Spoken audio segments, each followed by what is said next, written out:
I welcome you in the legal exhibition that was set up by Legal Affairs Division on the occasion of the 20th anniversary of the WTO. The rule of law, we thought, could be well expressed in two aspects. The lawmaking on the left here and enforcement of the law on the right. And I'll take you through first the lawmaking, this aspect of the WTO where governments make rules. And we start with here, which was so-called treaty practice. In this cabinet here, we have various WTO agreements. We have the WTO agreement itself, which was agreed at Marrakesh in 1994 and was signed by 110 to 120 ministers and others who ratified subsequently. And as you will know, the inception of the WTO was on the 1st of January 1995.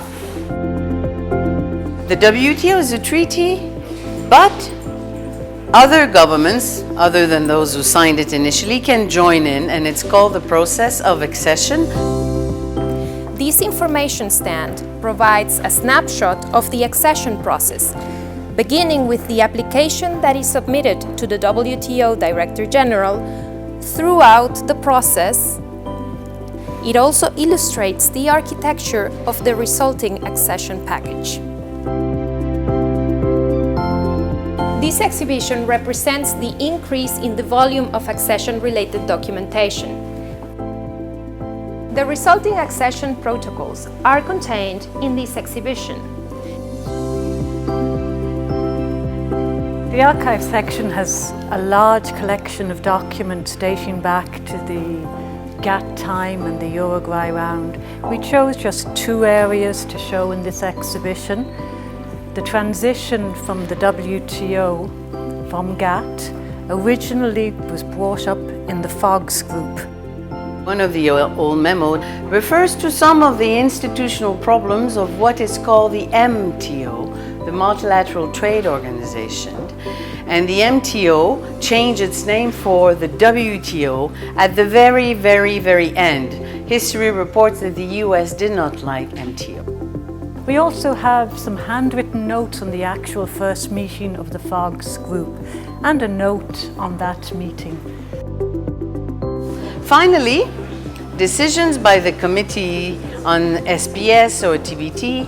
These are examples of decisions by some of the WTO committees where the governments negotiate, practice, and some rules to improve or expand on the WTO treaty.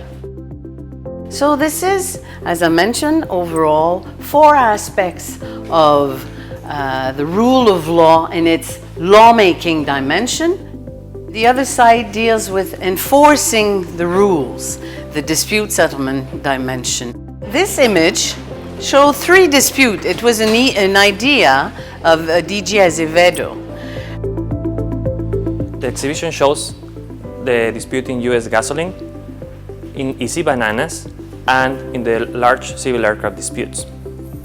Starting with the first, US gasoline is the very first dispute that involves, and as you can see, only one box, one set of documents, a single measure, but that nevertheless was important for the development of WTO jurisprudence as it dealt with the so-called environmental exception.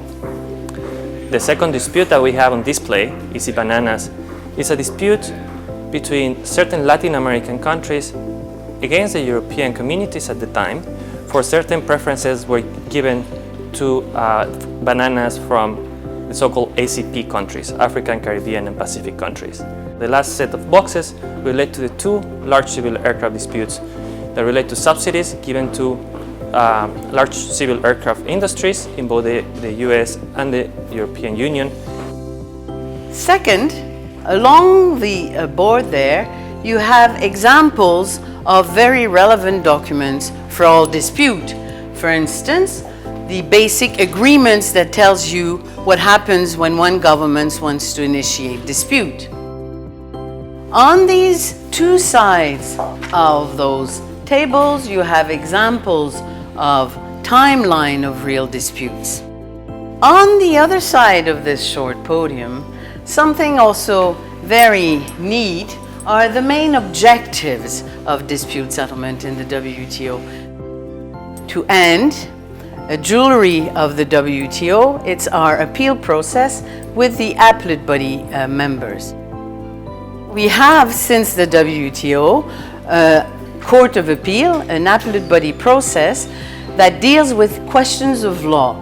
So, when a report is issued, either party can bring the dispute to the appellate body and ask for revisions of questions of law.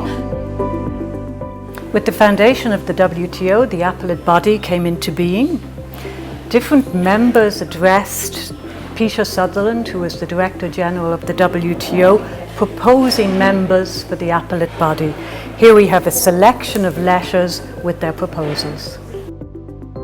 The dispute settlement system is said to be a success of the WTO. It is true, but I think to end, we should remember that it's not only the dispute settlement system, it's really the rule of law, broadly speaking, the fact that both from the creation until the full implementation, there is a respect for the engagement taken by members of the WTO, and this is what we do in the WTO. The Secretariat staff assists members in enforcing the rule of law, in developing the rule of law, and in helping governments to respect the rule of law.